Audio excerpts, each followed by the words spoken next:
medium weight. Medium weight? How dare you? It's medium weight. It's time for Roll for Combat. See, look at that. I made that to shut you guys up because you won't stop complaining. Hey, everyone. It's me and Mark and Derik. And in 1 week at this time, I'll be on an airplane going to Gen Con. Derik will be driving like a maniac with his car No, I'll already be there.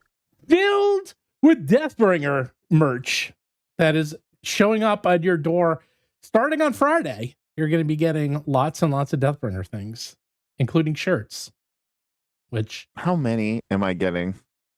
Including shirts. The shirts. Not that you have to get all the different sizes of shirts. I only got no, that's actually not true. I ordered something like 60 large and then like 60 extra large and then like 10 of the extra like all the other sizes. And then a couple mediums for Professor's family, and that's it. So I didn't order that. I ordered enough just like for a 2-hour signing, things like that. Not that many. Okay. No, I didn't go too crazy. Look, you were able to bring my booth last year and the foam. If you could bring the booth and the foam, you'll be able to bring this. Yeah, and it's it was a tight pack. It was a long pack, as they might say. It was literally a long pack. No, no, you're getting the ribbons. The ribbons are not going to take that much space. No. You're getting shirts. But remember too, I'm also bringing some mics and some yeah, cameras. but you have no friends. There's no one going to be in the back seat or the seat next to you. That is true. I have the advantage of 0 friends. Right. Get a lonely drive to Indianapolis by myself. That's a huge advantage when it comes to fitting stuff in there. I know, because when I was one of the friends who was driving along in those vans, it did make it harder to have the extra person. It does. But also, it's also nice when you go by yourself, because then I can literally just leave whenever I want. Like I don't have to like check in with any. It's basically the rest of my life, which is I need no permission from anyone to do anything. I just do whatever I want. What about your dogs? They need to give you permission. That is true. That is very true.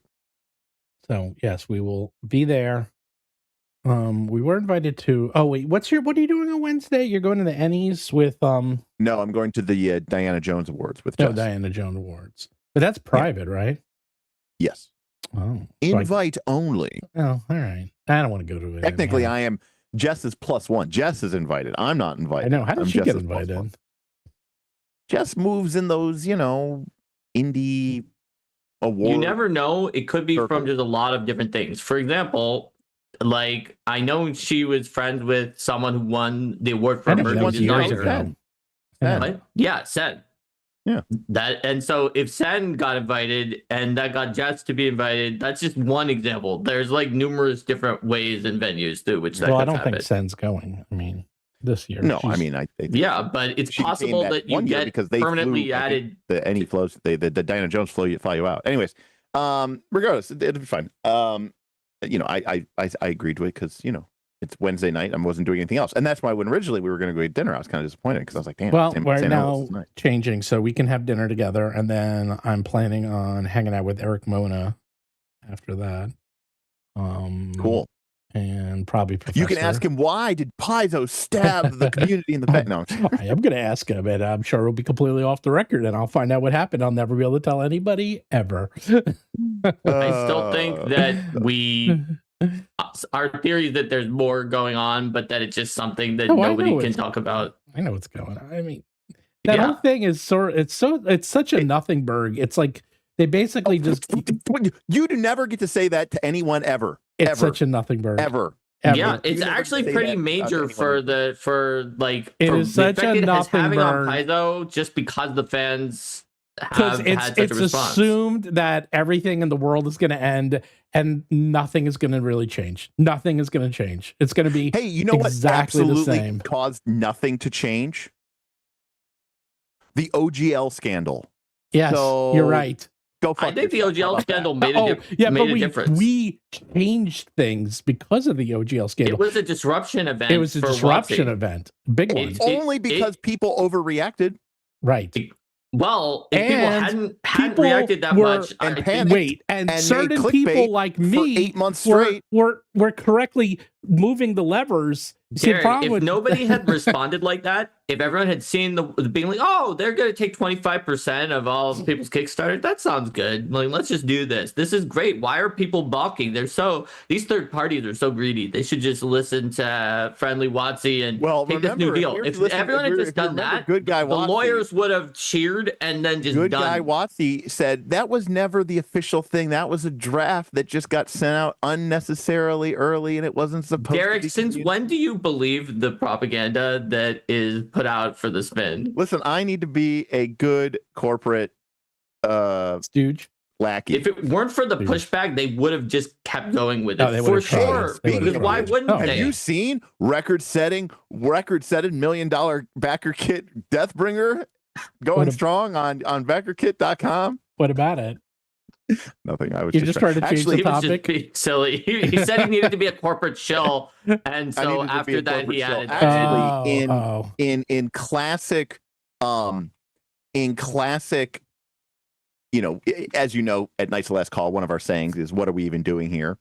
And that was even our shirts from the our first. All right, come on, get there, Lassie. You're having trouble. I see it. Your brain. You just woke up. Wake up. Where's your coffee? Celebrating Deathbringer. We're all celebrating Deathbringer, and we're all like, yes. And then we're like, look at the luminaries. Look at the talent. Look at the vision. Professor Dungeon Master and Roll for Combat. Meanwhile, casually on BackerKit, Dungeons and Daddies is already doing more money. Well, I knew that was good. I didn't tell you the funny thing.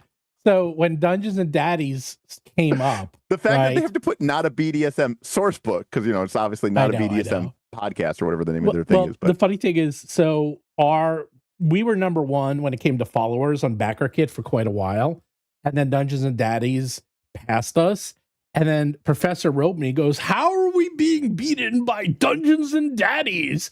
And I literally wrote him back. I said, "Dude, they have like 3 million followers." I was like, right.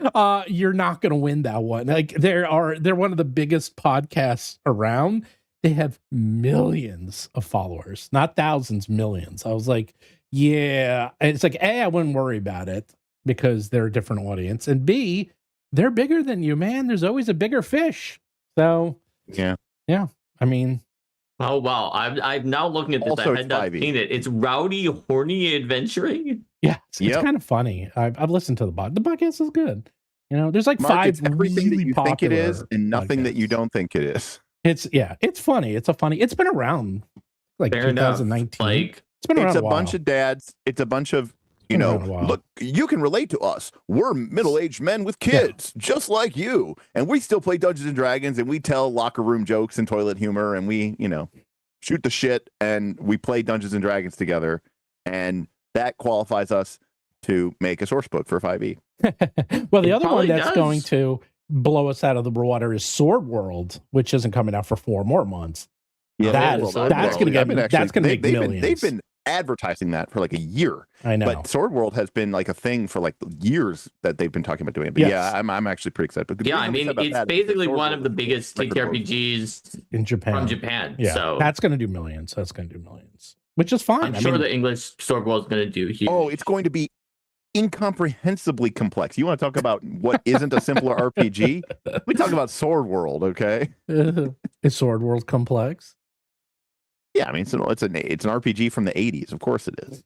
Well, that was, I think, the secret is like why games are complex. It's you look at something from the 80s and things were complex because we just had we had nothing to do. We were all bored. Right. No, I think you're I mean, in a nutshell, I think you're right. Yeah. Which is, that we don't have the time. And if we do have the time, we're spending it doom scrolling or TikToking or whatever. And, it's like, we talk about all the time about how shows now and movies are even written where like a character will be on scene and being like, that's why I got to drink this soda and why I'm talking to you and looking at these dice, because no one's looking at the screen. No one's actually watching the movie that they're watching. So they have to like describe everything that they're doing.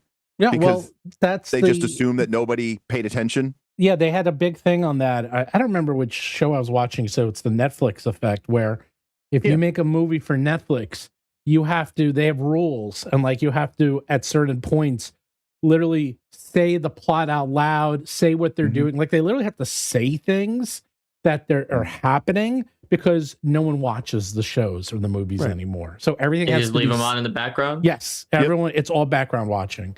And because of that, the term I recently learned this term from, I think they call it second screen content. Yes, or second screen viewing. Yes, second screen viewing. So if you watch Netflix movies, they're purposely made for you to watch in the background. It's kind of insane. It is very insane. But I would argue that's what role-playing games are for a lot of people. Exactly. Exactly.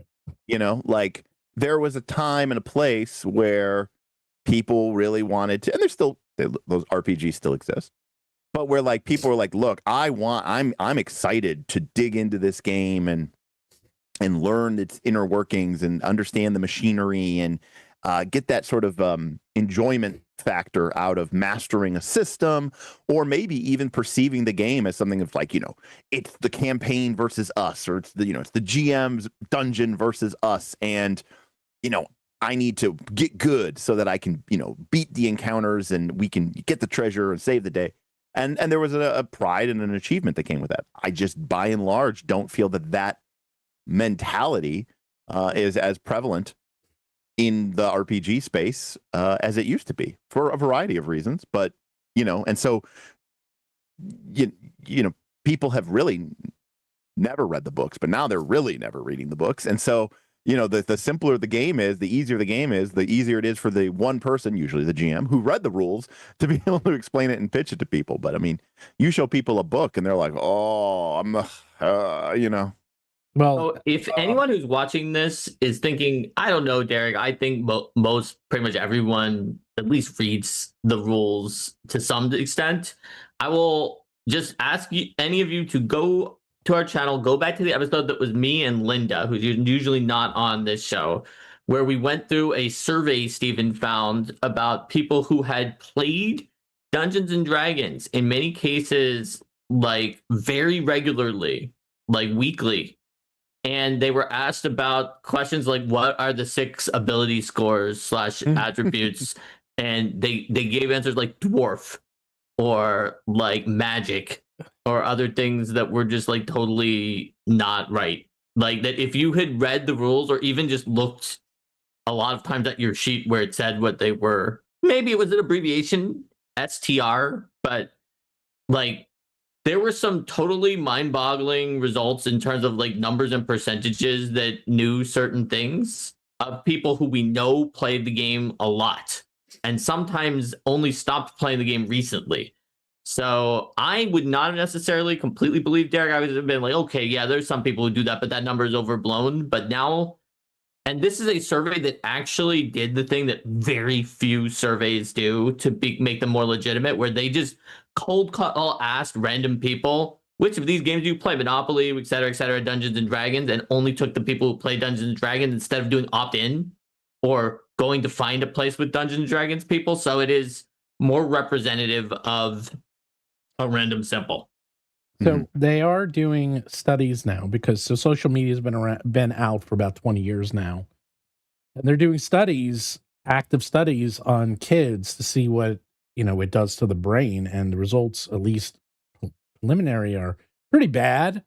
And they're finding that is that because there's no one's bored anymore.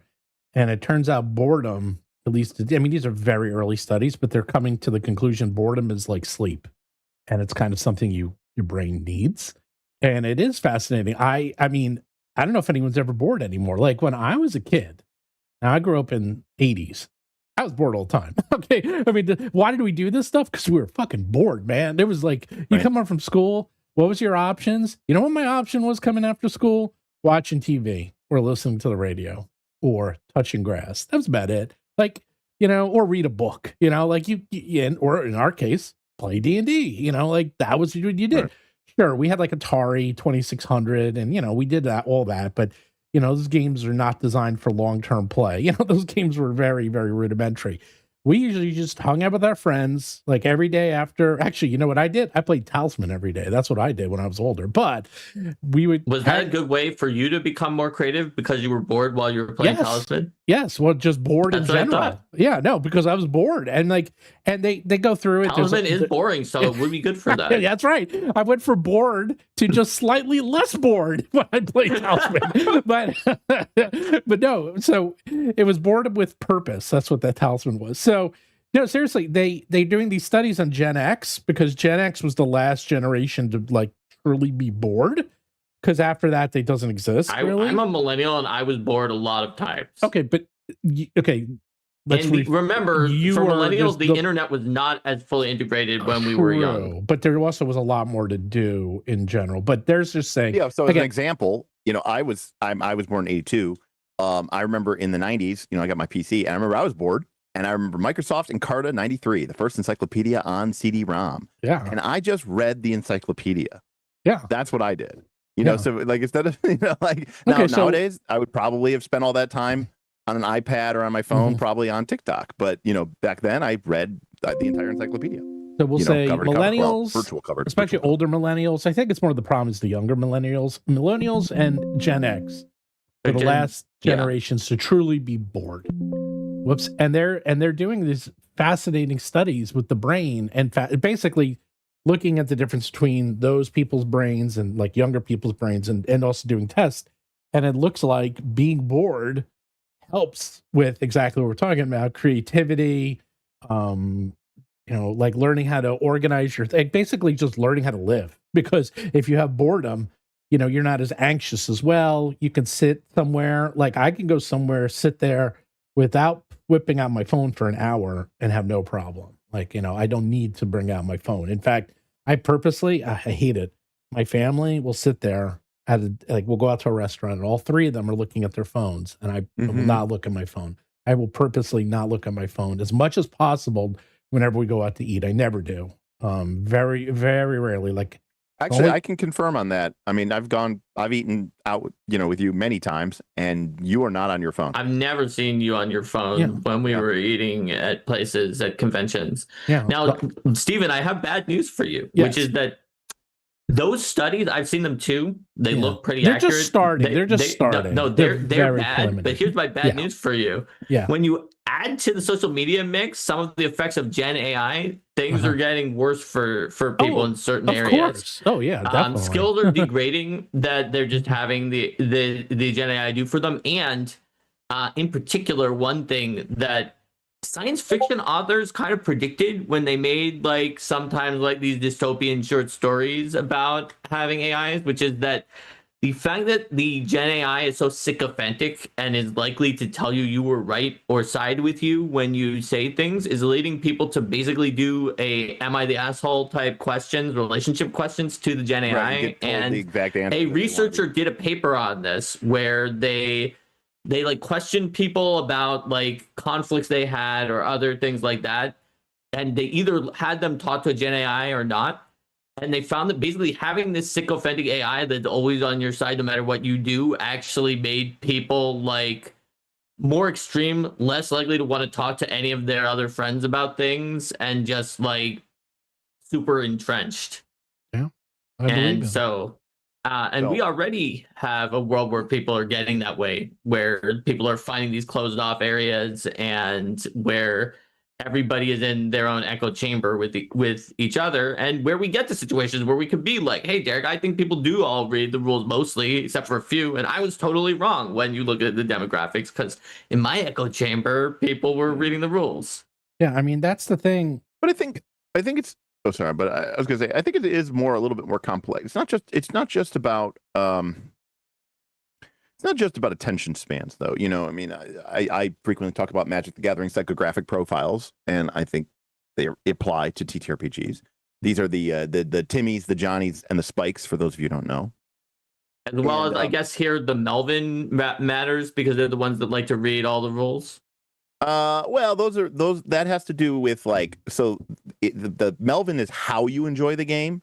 the player psychographic profiles are why you enjoy the game, or how like the what is it that you're getting from the experience, not necessarily the methodology. Yeah. Like Melvin's and Vorthos's enjoy the rich lore and the story. But Melvin, since they want to read the rules, they wouldn't want something that's super rules light and that is inconsistent based on the GM's rulings, because they'd be like, wait, I want to know the framework of the rules. My sense is that by and large, role-playing games for the very longest period of time, I think, mostly appealed. I think they always appealed to everything. So for those of you who don't know, spikes play games because they want to prove something, right? They want to prove something to themselves. They want to prove something to other people. They use the game as a methodology to sort of compete. Johnnies use the game as a form of expression, creative, artistic. They use the game to explore possibility spaces. Timmies play games to experience something, to feel something. I think that by and large, role-playing games have always had a very strong Johnny component. I think a lot of people use role-playing games as a means of creative expression. But I think it's gone from sort of being more of a Johnny Spike element, where people played role-playing games because they wanted to prove something, to the other kids at the table, to their GM. I can beat you. I can beat your monsters. I can beat your dungeon. And I think it's moved from that. And the Johnny aspect of that was mostly, in my opinion, it still is to a certain extent, but it was all about your build, right? How powerful is your build, your min-max build, build this, 3rd edition, prestige class. I've got this. And in the modern era, I think that role-playing games for a lot of people are more about experiencing something. It's about feeling something. It's about that element of being, part of something developing and that's magical or feels magical. And I think the Johnny aspect, that creative expression aspect, has moved from it still exists. We know it's out there for 5e and stuff from Pathfinder 2, right? I want to make the min-max gnomish dual wielding flick mace, whatever. Those tend to be Johnny Spike hybrids. Yeah, but I think now Johnny is more of like, this game gives me the tools that I need to make this perfect vision of my character as sort of a, dare I say, unique snowflake. I don't really care about its power or its ability to crush its enemies and see them driven before them. I am stoked that there is a a feat or a ability or a prestige or a subclass that allows me to perfectly, kind of showcase and represent this character idea that I have in mind. So I think that we have generally moved from sort of Johnny Spikes to sort of maybe more Johnny Timmies. Or Johnny Vorthos or something like that. Yeah, and because of that, I think that people's priorities have changed. And, complex rules reward mastery, and mastery is an important part of feeling like a spike. And if that's not what's motivating you, then that larger rule book is a hurdle. It's a problem. So, and then I think in the case of because we were talking this right before we went live, I don't think Fabula Ultima is a lightweight RPG. I think it's like I think it's a medium weight RPG. It's for sure medium. There's a lot of options. To be fair, even Shadowdark to an extent, I would say is on that medium light boundary line. I would say it's medium light. I mean, again, compared to D&D, sure, it's light. They're all lighter than D&D. All the ones in the thumb are lighter than D&D. Know that there are role-playing games that fit on one page of paper, But yes, I would say that they are on the lighter side of things, certainly lighter than D&D. But I would even go so far as to say that a game like Shadowdark, for the most part, is really, I don't think it really has a whole lot of mechanical Johnny elements at all, because there's really not that. There's no skills. There's no, There's no skills. There's no feats. The classes are fairly simple. Really, a game like Deathbringer and vis-a-vis a game like Shadowdark, I think is really all about that experience. It's all about the feel and the vibes and that sort of indescribable, element of engagement, or for some people, immersion that can occur when you get the rules out of it. They're like, I'm not here to beat a game. I'm here to experience a moment, a world. And that is why I think that game or games like it have become so popular. So as a player who has been told by a guy at college who's obsessed with those Magic the Gathering breakdowns, that I am very high on all 5 of the categories. Because he was like, I couldn't classify you, and then I realized you're just high on everything. So I am also very high on Johnny. And I can tell you that there are a lot of things in Shadowdark that are pretty anti-Johnny, right? Yep. Like your stuff is randomly determined. Yep. You don't get to pick it. However, the one thing Johnny can do in Shadowdark from when I play Shadowdark is try to sort of like express yourself by how you're trying to use the background to do things. Like in a stream of Shadowdark, I was an herbalist, and we were in this weird dungeon where they were like dealing drugs and other things like that, and the mists were causing people wisdom, and I was trying to be like, can I use my herbs to like counteract the drugs and get back that temporary wisdom on people? I was constantly doing that, and that's about it. So it's not a very Johnny game, to be sure. In terms of like expressing your characters, what makes your character different. You can still do, just like in a lot of simple games, you can still do creative stuff, creative actions that you want to improvise. Well, Mark, I think you hit the nail right on the head, and something I've talked about before. And this sounds like a criticism, but it's not, of Pathfinder 2. You can make a creative expression of your character in a game like Shadowdark, but you have to put in the work. You know, in other words, say, like, you have to do it. You know, like, you have to look for those opportunities, and you have to find those instances. Or maybe you need to engage with the game diegetically and be like, oh, I'm going to go into town, and I'm going to find a master herbalist, and I'm going to study with them, and the GM is going to come up with something, you know, some sort of new rule or new system, and make a ruling about what my month-long study with the master herbalist, you know, did that give me some sort of new ability or feature or function? Pathfinder 2 is, I think, the best example of this. Says, like, you don't have to do that. Here is these lists of options. And I think a lot of people like that because they like being able to, you know, pick things off a menu and pick a la carte, and, you know, there's wiggle room within that. But Pathfinder 2 is it's kind of trying to arrive at the same place where it's like, hey, I've made this unique character. But a game like Shadowdark, I think, mostly does it through the play, and a game like Pathfinder 2 does it more through the system, right? And does it more through the leveling up mechanics and the feats system or whatever, what have you, which, again, appeal to very different people. No, you're totally right about that, because I know some people who are Johnnies but they're not very obtrusive people.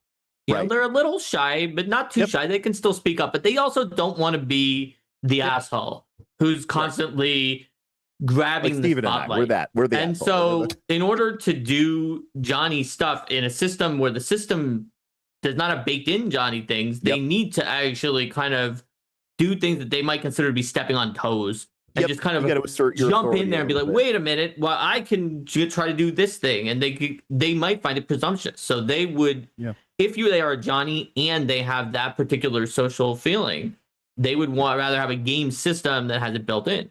Whereas if they are not a Johnny, or they don't have that, then they don't care about that aspect, and they might like it way better to have it be more streamlined, not have to deal with a big clunky system.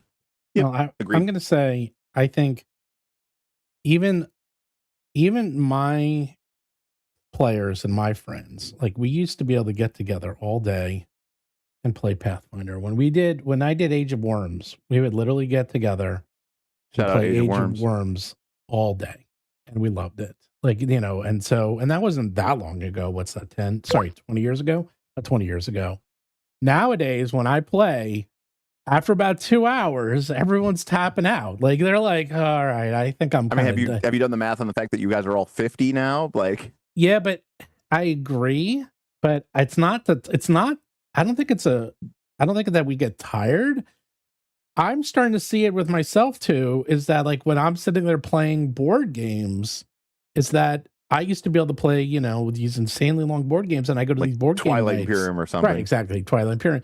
And then after like 2 hours, you know, unless it's arcs, and even that, we were tapping out at the end. That was a lot. Okay, you want to talk about the opposite of, like, of a scale of 1 to 10? That was like a 50 of complexity. There was a lot going on in that game. So, yeah. But my point is like, it just right. Well, that it's interesting because that you tap out because the mental power of that game was just exhausting. But that's just the thing, though. I was gonna say, I don't think any of us tapped out. I think we leaned in. We did it. Actually, we wanted to keep going, but we were also wired. And when that game was done, it was like, okay, right. We were all kind of like, oh. It was like, okay, we're done. I'm done for the day. Like that game took everything out of me. That game. Yeah. So, but that's the difference, is that I think even just nowadays, I think when I go and play games, I rarely play games even at cons. Like look at what Pathfinder did. Like Pathfinder Society used to be 5 hours, then 4 hours. Now it's 3 hours. It's like everything's getting shorter. I think it's just like just by being trained by social media, just a lack of attention span. Right. Everything is training us to do things quicker and faster. And because of that it leaches into every aspect of your life. You from YouTube videos being basically video essays to 10-minute videos to now we have shorts. Now everything's getting short. And it's say about the feels. Yeah, I've totally come around on that. And well, what converted me was the first time I played Shadowdark, and the rules obviously took like 5 seconds to learn. I was like, the rules are easy, but man, it was like it felt awesome. Like playing Shadowdark just feels awesome. Well, I'm gonna cast a little. You already made your $1 million, but like my problem with Shadowdark in games like it, and remember, I love BXD and stuff like that is, but it's a problem for me. But I don't think it might be a problem for everyone, but it never comes up. Which is, oh my God, we got together. We were at the convention. Right. We were at the local shop. We played Shadowdark. It was amazing. The GM had this incredible one-shot from Dungeons and Daddies, who, they just did their Kickstarter, and it contains scrolling, dozens of wacky one-shot escapades. Right. Like, okay, did you play again? Did you play the same character for months? Did you... get involved in television, and everyone's like, no, right? You're not like, wrong. I just play infinite one shots over and over again. In fact, one of the, again, it's anecdotal. It's not. Yes. Who knows, right? But like one of the things that we've seen in the Daggerheart community is the people who have run the only official Daggerheart adventure, which is the Sablewood Messengers, which is the one shot that they made. Maybe it's like a 2-shot that they released when the game released, and they're like, oh, I've run it 20 times. Sometimes I've run it for the same group multiple times. They just can't get enough. They love it. They would rather play the same one shot multiple times than play like a game that like involves commitment and like actually like planting a flag and saying like, yes. Because there's a lot of social aspects. Like there's people don't want to commit. People don't want to like be attached to something, right? People have avoidant disorder, right? Like it's a massive, huge problem. And so the games themselves have gotten shorter, both in terms of the session time, the attention horizon, and quite frankly, one of the problems I run into whenever I get a bug up, whenever I'm like, oh man, I just love the BX D&D. I just want to play some some BX D&D, some Moldvay Basic or some old school essentials or whatever. People talk about Dolmenwood. We did go Dolmenwood. Awesome. I go, I know I'm going to get bored with the mechanics, with the lack of mechanics in this game within a month, after 3 sessions, 4 sessions. I know it. Well, I think Dolmenwood, of all the things you named, is a good one to use as a bellwether, because it is an enormous, expansive world that invites you to play a longer campaign in it because it's all there. So I bet fans of Dolmenwood have played much longer campaigns in it than some of the other examples that you gave. Sure. And I wonder what they feel about what you just said. Maybe the people do feel that. I'm not sure. It's an interesting question, because like I have run Shadowdark and some other games for like my youngest brother and his wife, who his wife is just learning about role-playing games, and she likes playing a bunch of different ones. And you're right that we've only played a one-shot so far of Shadowdark, but I'm not sure if they asked me to run that Shadowdark again. We didn't actually finish the Roll for Combat Secret Tomes dungeon that I was running. They kind of got partway through, got wrecked, and then ran away barely with their tails between their legs and their lives intact. Which dungeon? It was the Crystal Mine, and they got wrecked by some of like the multiple shell spitter encounters where there were just a bunch of them attacking them, and the shell spitters did a lot of damage to the party. So they managed to barely win. Then they got ambushed by a random encounter on the way out, which almost killed them again, but they managed to trigger the morale condition because in Shadowdark, when you're a solo opponent and you go below half, you have to roll morale. And it lost and ran. Otherwise, it's not clear to me whether the monster or the party would have wiped. Probably the party.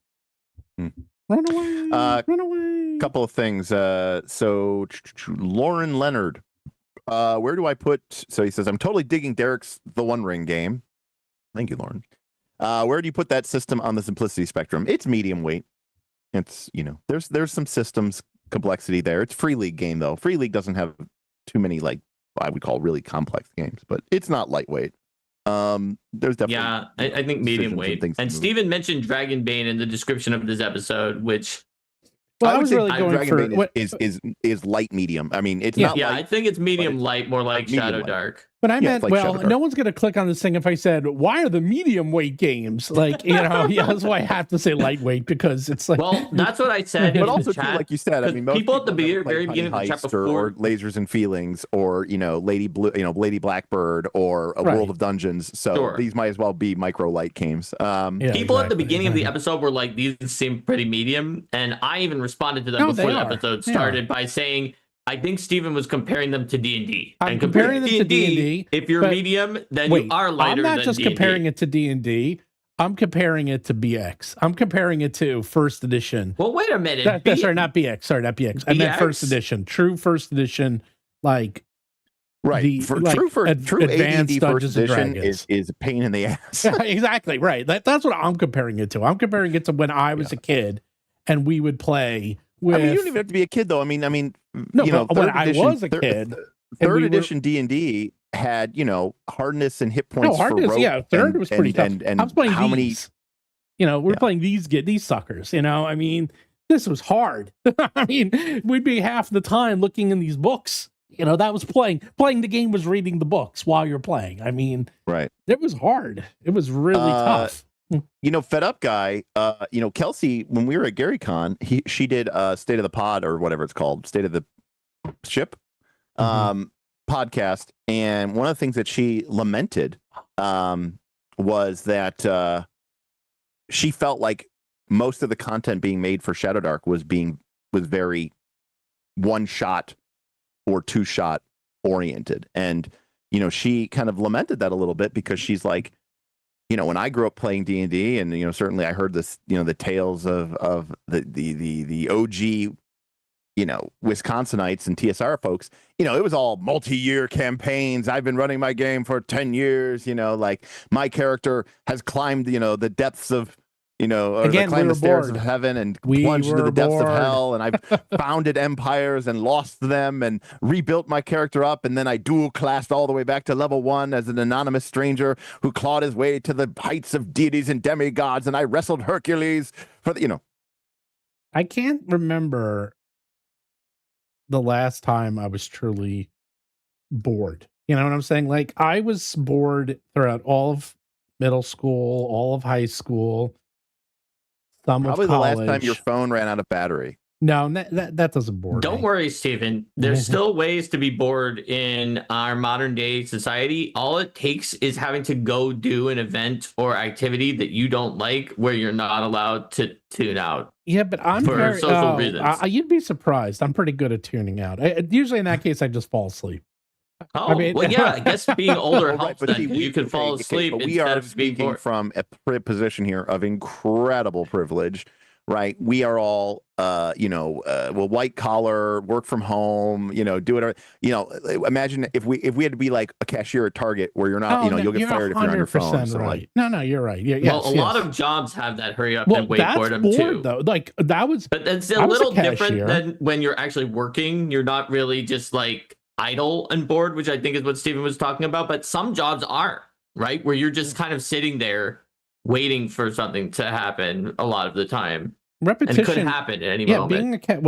I was a cashier at Sims, where the consumer is always the best customer. And I was a teller at Citibank. Now, when I was a teller at Citibank, that was fantastic because there was something like 52 different possible transactions you can do. And that was like the number. And we were trained on all of them. And mentally, I was always trying to keep track of how many each transaction that was being done.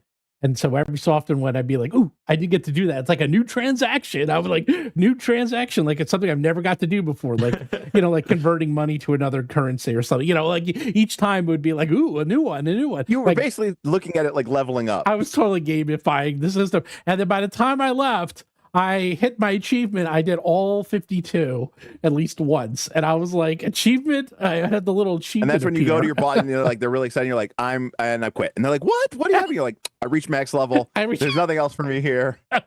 Dude, this was back in 1992. So to give you an idea, there was no such thing as achievements and stuff back then. So, but it kept me busy. And I was always actually the thing I hated because when people deposited checks, all I would do is you take the checks, give them a receipt, and put the checks in the drawer because those are picked up by the check dude. And that's speaking of 1992, let's also be realistic about some other things. Why are simpler RPGs winning? Well, guess what? They're cheaper to make. Yeah. That's for sure. Well, that's an interesting one because people are. Oh God, I'm so sick of people complaining about pricing of RPGs because they think about what. Pricing of RPGs. Thinking that RPG books should cost less. The whole spiel. Derek, you've said it a million times. I mean, I think RPG books should be $180, but exactly. Look, because some people are complaining. They're like, "Oh, the Deathbringer book is it's $60. That's too much." I'm like, okay, well, the Deathbringer book is going to probably end up with art and everything cost over $100,000. So fuck you. Okay, I mean, seriously, it's going to cost a lot. It's what is the Shadowdark? What did the Shadowdark $60? It's $60. And this one has color art, which is way more expensive. Way more expensive. And I'm doing I think it's all 10 times. I'm not exaggerating. I think it's about 10 times as expensive to get color art. It's very expensive. Like this stuff, like I say that any book you see start at $100,000 to create that book. Like this Invincible book, easily over 100,000. Like, and that's just to develop it. I'm not even talking about that's just printing. To get the art, get the words in there, exactly. and all those things. We're not talking about any of the other costs. I mean, these like are very expensive books. We haven't made anything like official yet, but very quickly, it is sort of developed that we at Night's Last Call might do a book and digital book only. And very more like we want to do it because as a community we want this book and we want to do it. And I was like, oh yeah, blah blah blah. I was like, yeah, we'll probably need about 25,000. And this is like without me hiring artists or without me hiring writers, right? We're just gonna kind of almost do it like a community volunteer project, and we're gonna get art that's gonna be really like licensed and really cheap. And I was like, yeah, I did some back of the envelope, and it'll be like probably we'll need like $25,000 for a goal for the credit. Everyone's like, wait. For that, you need that much money just to do what you were I go, yeah, everything's. They're like, yeah, but you're like not paying anybody, and you're using licensed art, and you're hiring. You're getting like one piece of art per like monster family group, not per monster. And I'm like, yeah, that's how expensive it is to make this fucking games. It's expensive. It's crazy. How many pages was that book? The 20 to 25,000 with the cheaper licensed art. Oh, we're probably around like. Well, it's kind of weird because it's not going to be. It's not even going to be a printed book, Mark. I know the PDF. About how long? Like 300 monsters. Okay, because I was thinking, I was doing my envelope math. I was like, actually, that's a longer book than I thought Derek was talking about doing. Because I knew if you got really cheap art, it wouldn't have cost that much unless it had hundreds of stat blocks in it. Yeah, hundreds of stat blocks. Yeah, but I mean, it's a little bit more nuanced than that. But yeah, but anyways, point is, and the only reason we're doing that is because again, we're gonna crowdsource it within our own community. But the point is, that's for funsy project. You know what I mean? Like this isn't like a real business trying to make money and pay people and like make payroll and like to actually develop a beautiful high quality product. If you're doing all of that, oh my God. 100,000, double. Like if I wanted to do what I want to do, and I wanted to do it at the level or standard of, say, Roll for Combat, Need Games, Free League, it would be 200,000. Yeah. That's before printing. $60, even $60 is a steal. The thing that to me stands out and always makes me upset is that the Deathbringer book is $60, but one of those dice sets is $30. Like the colored dice sets is because it's welcome to the world of tariffs and welcome to the world of oil going up. So because oil is more expensive, plastic is more expensive. And because of tariffs, like everything, all these things used to be cheaper, but they're just not. Yeah. I mean, it's just okay. Simple as that. Just to put this into perspective. It's so upsetting. It's like you can get the entire Deathbringer book, and it's just like so much work, so many years of Professor Dungeon Master's time condensing it, multiple people going through all the artists for $60. Or you could get the red and the blue dice set. I know, exactly. And it's just like, this is absurd. The dice should be less than this. But again, it's all a matter of perspective. I have been, well, I mean, obviously people know that I have, so when I say this, most people are going to think AI, but don't think AI. My background is in data science. And, so for me, like language models and neural networks it can be used for other things other than ChatGPT, believe it or not. So anyways, but the what they call ML ops, machine learning operations, has been a part what I'm not as proficient at that. And in the world where I may eventually have to go back to work, I want to keep my skills sharp. So anyways, I've been doing experimenting more recently with like sort of deploying and creating models and language models on my local computer, just because I want to learn the actual inner workings of it and how it works and how the CUDA system works and all that other stuff. Anyways, I have a 4000 series, NVIDIA card. And I was like, okay, I want to kind of get it, and everyone knows this is where this is going, but I was like, I want to get like a nice card because I really want to experiment and develop with these. So I go up to Micro Center the other day, and to get a 5000 series NVIDIA card, an RTX 5090, 58. That's what I got. It's like $4,000 or $5,000. Yeah. You know what I do? There's actually a trick around that. I bought my computer. Regardless, I'm saying don't complain about a $60 book. That's, exactly. I mean, like, no, I know. Like, I know. Like, this is not, by the way, this is not like something that's in an AI data center. This is the Micro Center. Yeah. This used to, it's top of the line, but it's like for a consumer. It's a consumer grade card, for people to play video games with and, have be it 250 frames per second on a 8K monitor or whatever, something like that. People are asking in chat if the $60 is physical or PDF. That's for the physical.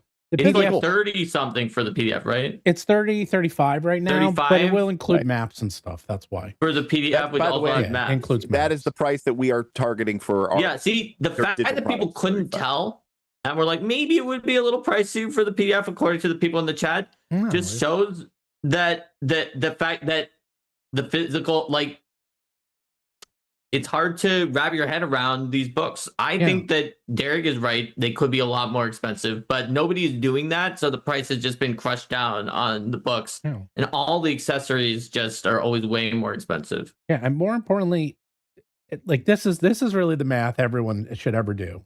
Oil, okay? That's why oil is so important. Everything comes from oil. It's like whatever the price of oil is what the price of everything is, and it's really because everything comes from oil, either directly or indirectly. And if oil goes up, then all costs go up everywhere in the world. Because so many things are either made directly from oil, like plastics, or indirectly, like heating. So like oil is just in everything. It's in everything. And because they get their plastics and their materials so late in the process, it's called time to market, is that usually whatever the oil price is now is what it costs me to do. So if if the oil price changes and it goes down, then the cost will go down. But I can't estimate that prices will go down. I have to price it for where they are now. So that's why dice and anything made from oil, ironically, paper, not really made from oil, like wood grain. It's like oil's in the process, but it's not as direct but anything plastic base is always made from oil. Well, if I learned anything from COVID, Stephen, my prediction, and I'm not a business guy, so this is just entirely based on what happened with COVID, is that if the oil crisis gets fixed, they will keep the raised prices from when the crisis was there and not put it back down. Yeah, they don't bring it back just down. like they did with all those extra special COVID shipping things, and they're like, we're not putting it back down. You're stuck with it forever. Just throw. No take, just throw. Well, dice is getting more expensive, and that's just what people seem to like them though. Like that's the thing. It's like the dice aren't not necessary. It's like we put them in at the highest tiers, and I put them in as add-ons because if you want them, they're there, and you can get them. Do you need them? Nope, you don't need. The only thing you need. I mean, you can buy $35 and you can get the whole game. Okay. I recently had a unique experience where, just as a kind of showcase of people complaining.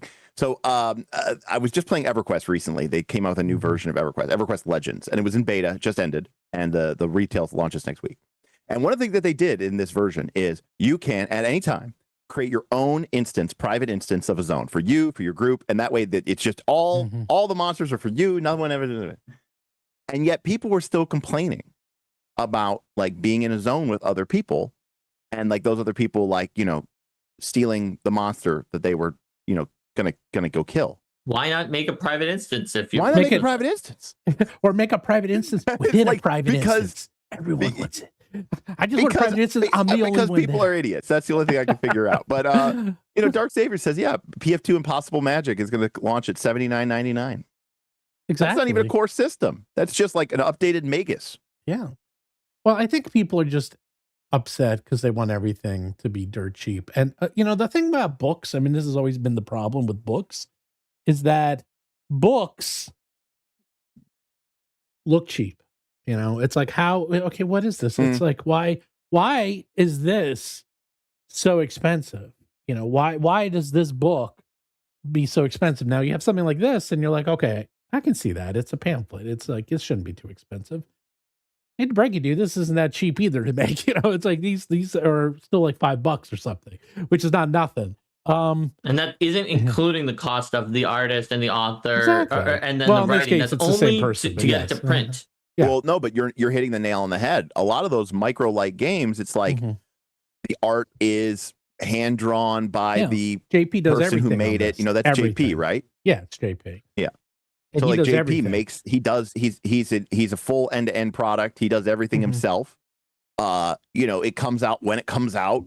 You know what I mean? Like, it's like there's right. I'm just saying though, like he controls the production schedule. He controls what gets worked on. It's completely controlled by that. Not to mention, you get it through a Patreon model, which means you've kind of already signed up to pay for it every month. You know what I mean? Right, so like his model is completely unsustainable for most other people. JP can do that because people support JP directly as a creator.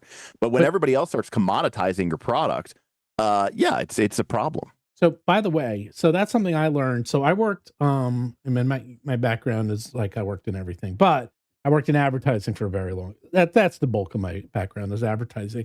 And I worked on, one of the advantages of being in Manhattan is I worked on a lot of luxury goods, a lot of luxury brands. Now, when I mean luxury, I don't mean like fake luxury, like the luxury of Gucci and stuff. I'm talking about, I worked on this one brand where they had heirloom guns, and each gun was $250,000. Okay, and this is 25 years ago when $250,000 was like $500,000. Like now, like or a single watch was $500,000. Like these brands you've never even heard of unless you're mega rich. Like these are incredibly rare. And I would meet with these people, and I was always fascinated. I worked on the brochures mostly, and I talked to them, and the secret is like, what was the difference? And the difference was they used the best materials, not good materials, not great materials, the best, like the top of the top of the top, and the name. Okay, so between that, now did it make it? So like if you got, I'm just totally throwing this shit at them, but like imagine you have a watch, and you have one watch that is selling for $100, and then you have another watch that's selling for $250,000. is the watch really cost 100 times more to make? Lord, no. It doesn't cost maybe 10, 20 times more to make? Definitely, because they're using the best materials. But the point is that because they're using the absolute best materials, you feel like you're getting what you're paying for. And you feel like you have a brand name that stands behind it. So at Roll for Combat, and I would say Free League, they do it too. And heck, I'd even say WotC and Paizo. Like, I only use the best materials whenever we print books. Like, I only use the best paper. I use everything possible. Whatever the best is, I use it. And it costs more. But that way, at least if you're getting a book, you feel like you got what you paid for. And everyone talks about this with Free League. Everyone loves their books. They love their paper. They love the feel of them. And because what? I know I do. Yeah, everyone does. Because they use the paper they use is very special. It's actually a special mat you could only get kind of like in Europe. I don't even know if you can get in China, but they have, that's the brand. So when you pay for their books, you feel like it. Okay, all right. Yeah, it was expensive, but this is really nice. It's like a piece of art. And the same thing with I can complain about these books, but dude, the art in these books is A++. I mean, they go all out on these books, and so does Paizo. But you get one of these books, man, which is only funny because all the art is always black and white. I mean, it's beautiful art, but it's like the most simple art. It's simple. It's not really simple, but it looks like it could be simple. Well, it's not. It's simple. as much. It's not, and it's an aesthetic choice, and right. It's an aesthetic choice. But they're so. I just feel the paper. It feels like you're opening a tome, and you're like, yes. Like it's so beautiful. These are books. So that is as good as we can get. Like, can I add things like gold to them and bookmarks? Of course, like this. Like, can we do like UV on them? Which I'm starting to do now. I'm doing that. And I'm not trying to be a shill here. Yeah. I don't like special editions. Okay. Like, I don't even have the One Ring special editions, although I do kind of regret not getting the Moria One Ring special edition. I think I have that one. But I actually really like your guys' special editions because I like once you came across your style, I like that they look like a set. That they look tonally consistent, and it's got a strong visual element that makes it stand out. And that's why I think your special editions actually look really cool. But generally, you say that you don't like special editions ever, but didn't you get all the Fabula Ultima special editions, or am I misremembering? Yeah, aren't you getting a special edition set of Fabula Ultima, sir? I am. Okay, but why did I do that? Because they put the legendary artist who did the art for Final Fantasy on the cover, so that's why. So someone said special editions are a money grab. Of course they are. Well, yes and no. No, yes. This they are. This costs a lot more to make. This is not free. But it is way too much. I mean, yes, but yeah. I think that special editions are blatantly a relatively harmless way for someone to give more money to the creators. Yes. Yep. Especially given that books, as we've talked about, have a serious issue where people don't want to pay for them the amount that they cost. So I think that it's harmless that there is a type of book that is a little more deluxe and costs a little bit more that because all of the books should honestly cost as much as the special editions, at least. Yeah, if you want books to be like less precarious, especially for smaller creators who can't, like, obviously all of these things we're saying about books. Yeah, fine. If you know you're going to sell tens of thousands of copies, you're going to be okay. Right? Because the art and the writing will pay for itself at that point. But what it really hurts is not the Deathbringer Kickstarter. It hurts the small indie creators. And that's why Derik was saying he would need to raise that much money, because like if you're small and you're just going to do it yourself, that's when the costs really, really get to you, because of the profit you actually make per book is so low. You're never going to get back. If I commission 40 pieces of art, that's going to cost me a certain amount of money. Okay, let's just say, and by the way, I'm talking not over the top. Right, I'm not talking over the top crazy things, but let's call it $8,000. It's 6 to 8,000. Yeah. So let's just call it $8,000. That cost for me is fixed. And if I sell 10 books or 100 books or 1,000 books or 10,000 books, I'm going to still spend that $8,000. Correct. The difference is if I only sell 100 books, Well, guess what? I'm eating shit. Okay. And if I sell 10,000 books, huzzah, I just made a lot of money. But like the fact is, when you're a small independent creator, you aren't going to sell 10,000 books. You know, you're not. You might be lucky to sell. You probably aren't going to sell 1,000 books. You're going to be lucky if you cover your cost. By the way, I give TJ Duck 85 a hero point.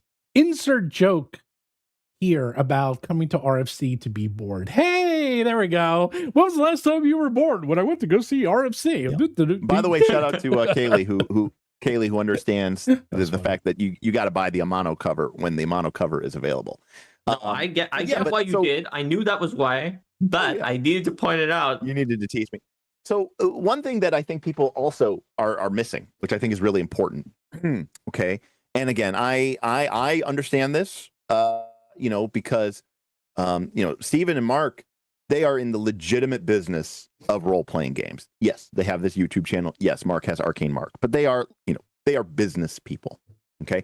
I am whatever. I don't even know what I am in this community, right? You're our biggest fan. Yeah. So the issue that I think a lot of people, and you know, because some people came to me in the past, and you know, I follow trends like that, and I said, you know, hey, Derik, can I have your advice? And the advice I gave to several people in several companies who did that and ended up making a lot of money is you have to understand that at a certain point, people aren't just looking at you as a producer of a good. Okay. They are invested in your success. One of the reasons why, especially amongst, now I will be freely admitted, if it's some huge mega company to a certain extent, fuck them. It's a money grab. But when you look at something like Deathbringer or Nimble or Fabula Ultima or Fabula Ultima or Shadowdark with their Western Reaches market, those higher tiers, it's not about the money. It's not about value for your dollar. It's about basically you have a community of people who say, hey, creator, give me an excuse to give you more money. I like you. I want to support you. I get that you aren't backed by Hasbro. I get that you are not backed by, you know, Asmodee or whatever, or Embracer Group. Okay. You are a small creator who is trying to make a living off of this. And you have earned my respect, and I believe in you. You are established. If you give me a $60 book option, I will buy a $60 book option. But if there's an option for me to give you more money, please give me that, afford me that option to do so, because I will do it, because I want to. It's not about, what about the value for my dollar? And I don't know about the cost derivative. And I did the unit price cost. No, it's not about that, because you are being fair and balanced and saying, look, we are giving our game away, quite frankly, at a ridiculously low price. But if you want to support that creator and you want to support them in a way that befits their impact that they've had on you, on your group, on your community at large, if you enjoy their message and what they bring to the greater RPG hobby sphere, then you support them. And the reason I know that this is true is because I make my living off of donations. I give nothing to, and everything I give is essentially like, free. I'm a digital beggar. That is what I am. I'm a digital beggar. No. It's actually just the opposite. I put my information out there. I do what I do ostensibly for free. And people value that enough and respect it enough, both for themselves individually and for a community, that they say, you know, Derik here. And in fact, for years, and we've talked about this on this channel, for years, people have said, Derik, when are you going to do a Kickstarter? Derik, when are you going to do? And it's not because they think I'm some great game designer. They know I'm not. It's because they're like, we like you and we want to support you and we'd like to see you do well. And we know that it's tough. So please give us an excuse to do so. So ultimately, when it comes to the idea of, you know, these creator campaigns that, you know, people might balk at some of the whatever, it's like, yeah, there's oil costs and there's shipping costs and there's tariff costs. But at the end of the day, it is a premium tier so that you have a methodology that you can use to give more money to your favorite creator and to get excited and to be part of that excitement. And I think that is a good thing. I think that is a great thing. Yeah, now, I mean, if it's some, like whenever whatchamacallit was doing there, what is it called? A cyberpunk card game. Oh, that was, fuck that. That was yeah, crazy. Fuck that. That was brutal exploitation. It was artificial limit, artificial scarcity. What was that, like a $4,000 tier? No, $7,999 tier for 100 packs of a certain type of card, and you got like the limited edition print run, but they can make as many as they want, so it's only limited because they're not making. You know what I mean? Like I thought that was kind of disgusting, and it's from a huge company with massive, publishing power and all that stuff. So, anyways, well, but I mean, that's a whole other topic. But basically, the secret of a Kickstarter, there's basically 3 tiers. There really is 3. The first tiers are, I just want to get the game, and that is literally for us for Deathbringer. It's the $35 tier and the $60 tier. That is all you need. If you just want the game and you don't want to go all in, fine. That's it. And that's the base game. And we even throw in a few extras. We'll throw in some extra maps and stuff. And that's it. Now, if you want to do more, we also have core boxes. And that's where it's like $125, $250, where you get deluxe and you get more stuff. And that's like, okay, I'm kind of dedicated and I want the UDTs and I want the core. But really, once you go above that, and that's the second tier. Anything past that is not the whale tiers. They're kind of whale tiers. They're just like, we just love you. It's the luxury. It's extravagant. It's extravagant. Like, you just want to give to myself or Professor. Yep. And you just want to help us out. And we are trying to offer you cool stuff that you can't really get. I've said this before too. I have a Patreon, and you can join my Patreon for $5 a month.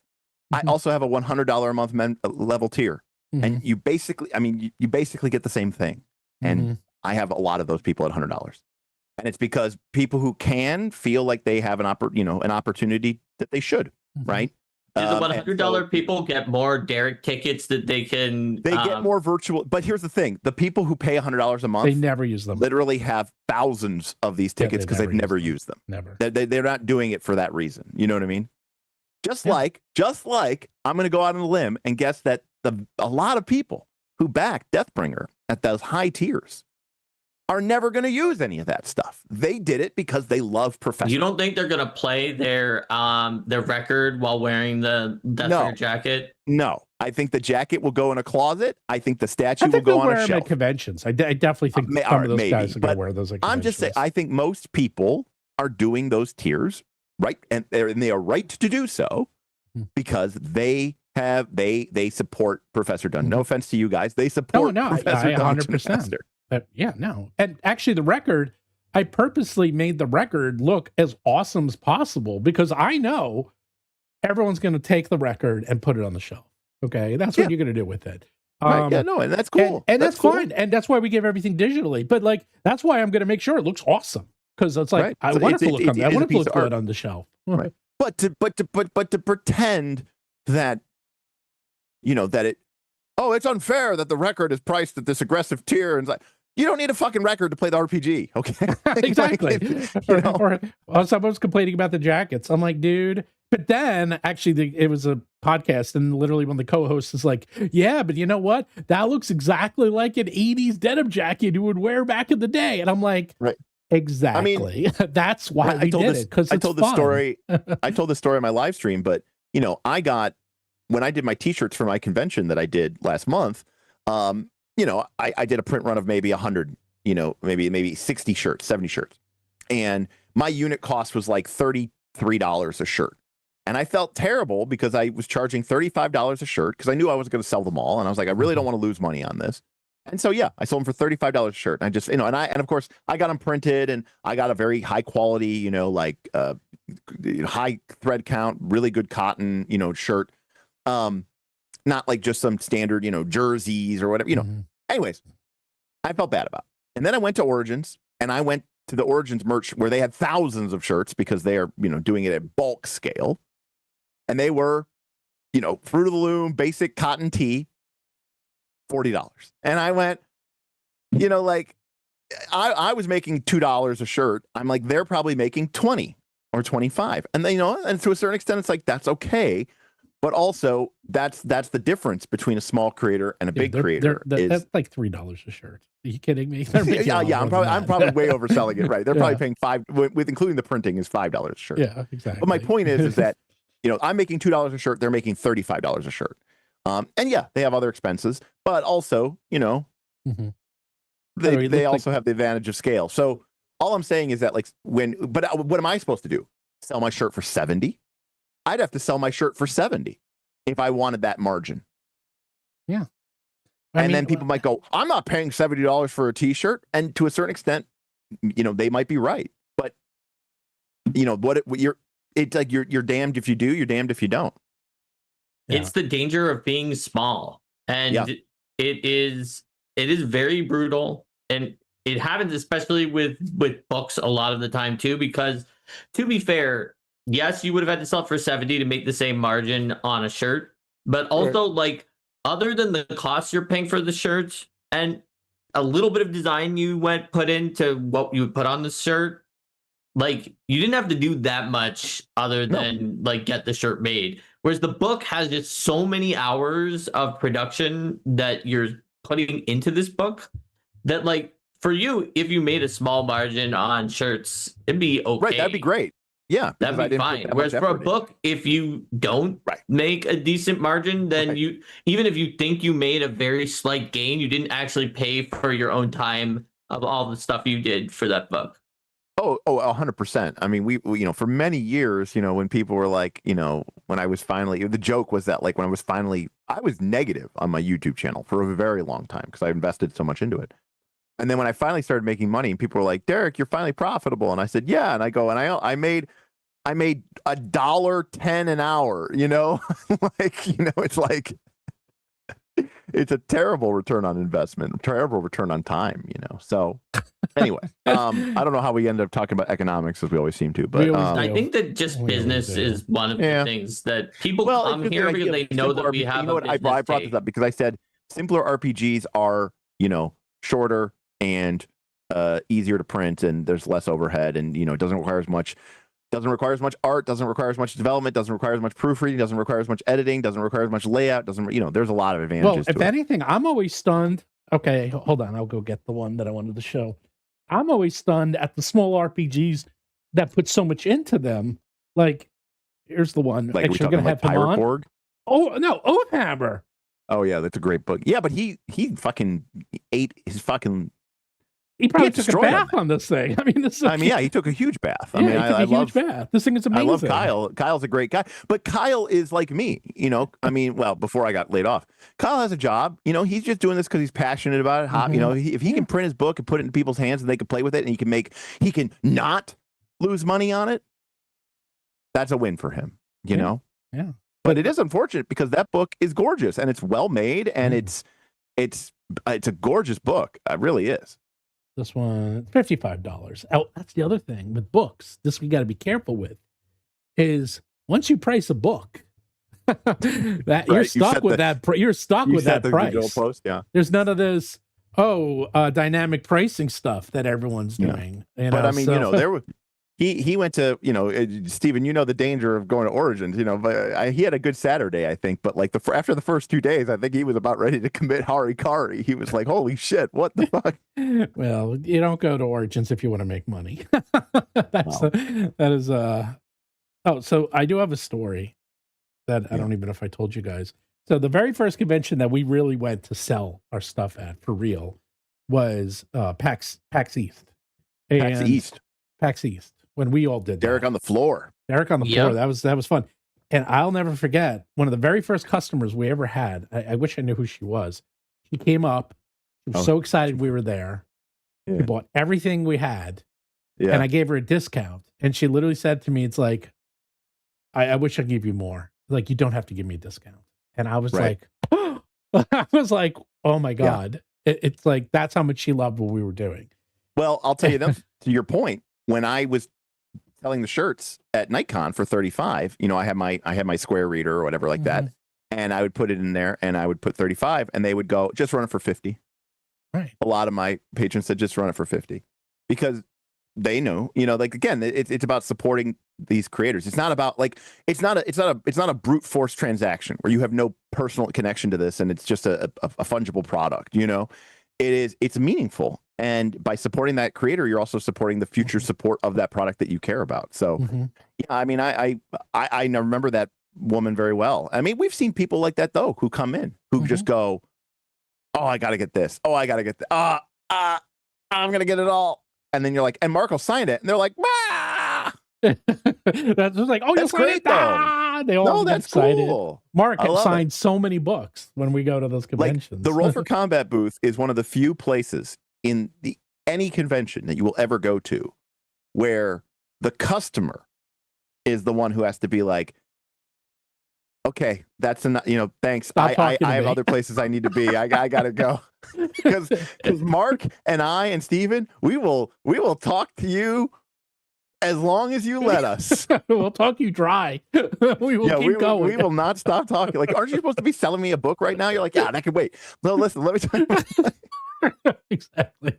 I mean, everything else, except the books. I mean, we get to tell you about our characters, basically, is what it comes down to, professionally, and it's great. Bamboozle that's old news. Bamboozle. What would make you great money is a Derik dunk take. Actually, it was gonna be a slap booth. Bamboozle. Yeah, it was gonna be one of the rewards on the Wheel of Fun was that you get a certificate to slap Derik. Oh, right. Oh, which the thing is, some of our fans would not even know who you are and they wouldn't care, but we would just tell them where to find the Knights of Last Call people at the bar and be like, you should be able to trade or sell these for a pretty good price. Oh, right. Yeah. You know how bad our booth is now? It's like going forward, Professor will always be at our booth. So can you imagine? It's going to be insane. It's going to be. I mean, I you know what? I hate to say this. This is like me being my classic Derik hipster self. I'm like, it's like we sold out, man. It's like now it's like my favorite bar is now suddenly now our cool little underground bar is now like this happening spot because we got featured in an article in the New York Post, and now everybody's coming to our bar and like it's gonna happen. Yeah. Well, I mean, the next convention we're going to. Well, I am going to have some stuff at Pittsburgh, but like not as much. But PAX Unplugged. I mean, that's same. You have some Pittsburgh conventions? Yeah. No.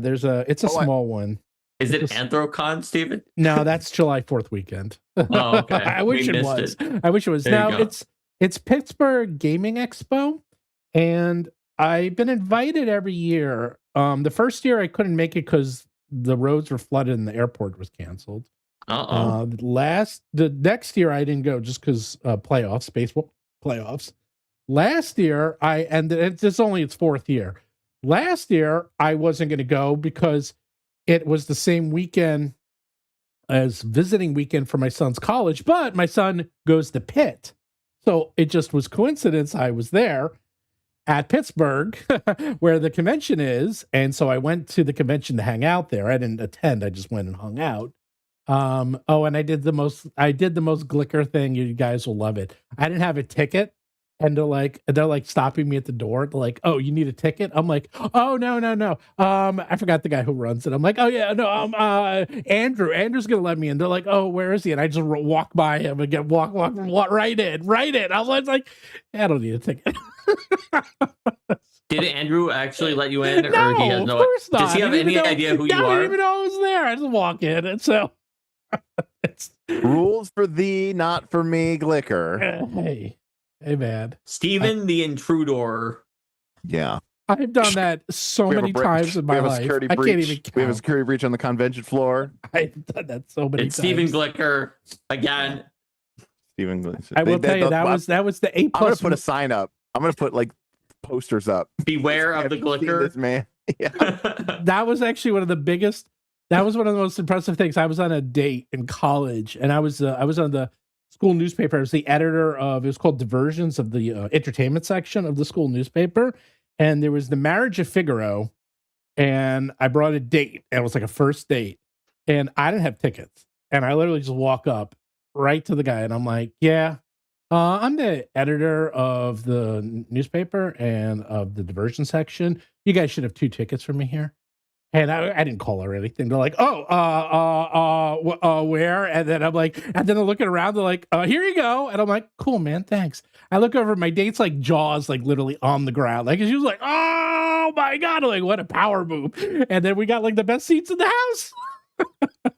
Even for me, that was pretty good. I think that was the first time I saw the power of just not obeying the rules and just going in my own direction. Derik, you roll your eyes. You've been part of that. You've seen that so many times at this point. I know, and it never are starting to do it too. You're doing it too. I know, it's rubbing off on me. It's bad.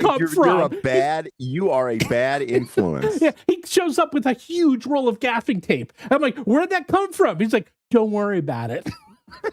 It fell off a truck. Don't worry about it. It fell off the truck. Helped by my hand.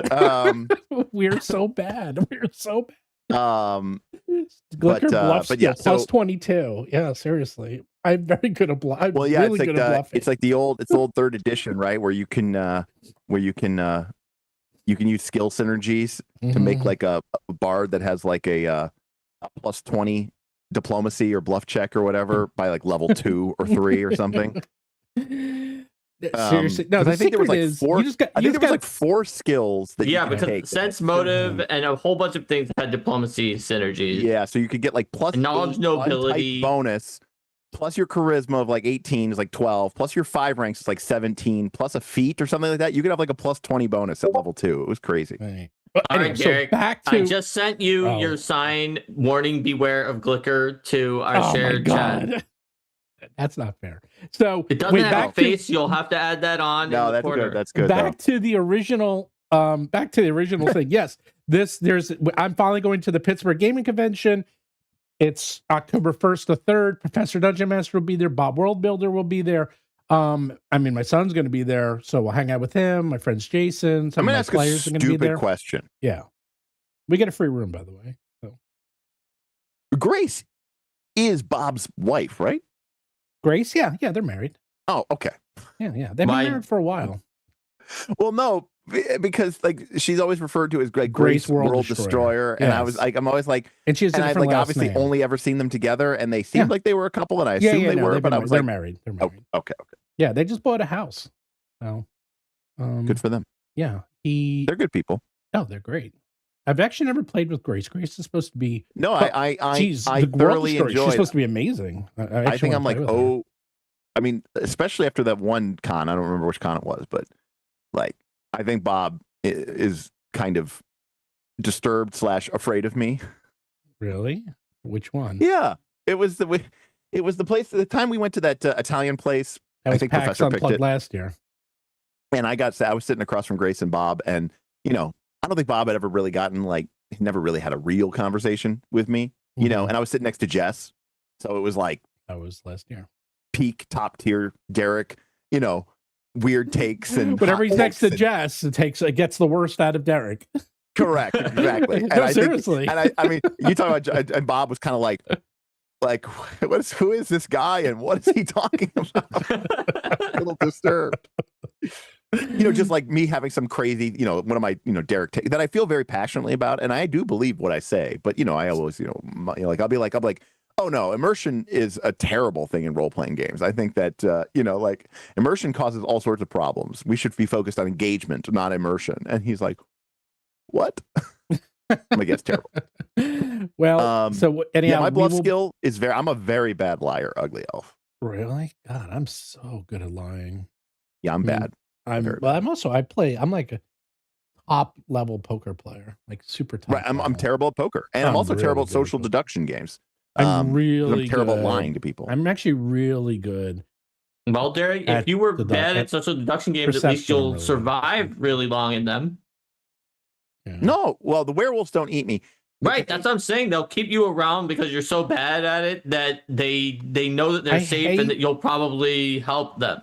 I don't like social deduction games when I'm really good at them. Well, I hate social deduction games, period. I hate them. Yeah. I think they're very I think they can be good, but they require a huge amount of game design. Whereas all the basic ones like Werewolf, when you don't do all that game design, are terrible. Correct. I like if you're going to play a social deduction game, you should be playing like Blood on the Clock Tower or Two Rooms in a Boom or any I played Avalon Coup. Resistance Avalon. Yeah, Resistance Avalon is great. Resistance, that's one of the things. I only played Blood the Resistance once. or Resistance Avalon. I prefer Avalon actually. I think the Merlin role is really cool. Also, Secret Hitler, where there's enough information Hitler, that like, you could. Core straight werewolf mafia is terrible. It's trash, and I especially don't like it because everyone killed me on the first night, and if I survived, they lynched me on the next day because they said I must have been a werewolf. Yeah, it's crazy. And then that led to a meta where, like, occasionally I wasn't a werewolf, but they kept me alive because they knew I would be lynched on the next day anyway, and it just wasn't fun. Yeah, actually, it would be a good game. Me and my son, we would kill everyone. Mark played with my son. He's good too. I played with. He is scary. I played with Adam in Among Us, and what I quickly discovered was social deduction. I don't know, but his knowledge of what the activities were at the different stations and how long they would generally take a person to do, like the mechanical aspect of Among Us, was so high that I quickly discovered that the easiest thing to do was to just, if Adam accused anyone, always vote with him. And if he was the imposter, just die. Let him kill you. It's fine. You'll win all the times that he isn't, and you won't be able to figure out if it was him anyway. So you might as well just ignore the chance that he might have been the imposter. Even I was watching those games. I was stunned how good he was. My enjoyment, this is a massive tangent. My enjoyment of social deduction is minimal. But that doesn't necessarily mean that I don't mind a game in which there are hidden roles or even traitor roles. And there are two games that I love. One's called Battlestar Galactica. Battlestar Galactica board game is awesome. It's a great traitor game. I don't even like Battlestar Galactica at all. I do love but the board game. It's a win-win for me. The board game is great, and I've heard that it's really faithful to the feel of the series, right. It which does I a don't great like job and haven't watched as well. Right. It does a great job of being a great game, but it also does a great job of emulating the feel and the vibe of the show. But I know so many things about the show purely because of the game design of the board game of things. Which is great. Where it's like there's this one lady who obviously is revealed later to be a Cylon because she has a special ability that makes her twice as likely to be revealed later as a Cylon. Correct. Boomer. Yeah, exactly. Because in the show, she's a sleeper agent and she wakes up. But what's great about that game is that there's these, you can look at people's actual actions in the game. It's very similar to Among Us in that way. Another one is Shadows over Camelot, which is a great game because there may not be a traitor. And if you accuse people and you're wrong, you lose a lot of points for Team Good. But if you never accuse anyone and you never find the traitor and they go the whole game unrevealed, you get a massive penalty and probably also lose. And I should probably play Shadows over Camelot again. I had a bad experience with it where basically I was Arthur, so I could give people cards to make them succeed at their things. And so then I started getting falsely accused for being incompetent. And I was like, guys, I'm failing my quest because I gave you my cards. You saw which cards I gave. Right, because that's usually one of the ways that people find the traitor is they right. And so I thought the person who was accusing me was the traitor because he was a logical person who I thought would never have come up with such a terrible theory. Like, obviously, I gave out this many cards. Of course, I can't do my own quest at that point. You guys all asked for help.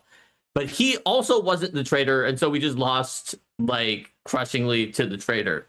But maybe it would be more fun if I played it multiple times. It definitely had some really good elements. But I've just always liked every game of Battlestar Galactica. Yeah, it's a great game. It's a fantastic. Anyways, but that is definitely not a simple game. But also, too, that also gets to what we were talking about before when we were talking about Vorthos and Melvin. Magic the Gathering, right? I like rules. Part of my enjoyment. So there's this idea, we talk about this all the time. My patrons yell at me and they say I'm an idiot, which is, for me, for a lot of people, games, including role-playing games, but especially role-playing games, the rules are just a means to an end, right? They're a system that you want to be as background as possible to help you get to the result that you are looking to get to, whether that's great storytelling, great role-playing, cool combats, whatever. I enjoy rules and mechanics, like, for their own sake. So for me, I always enjoy systems because I like when mechanics themselves tell stories, right? I like games that are systemically That's designed. why you like Magic the Gathering. To produce out. It's why I love Magic the Gathering. Exactly. That's why I love Magic. I mean, if you look at the card design on some of these Star Trek cards, it's sublime. Okay?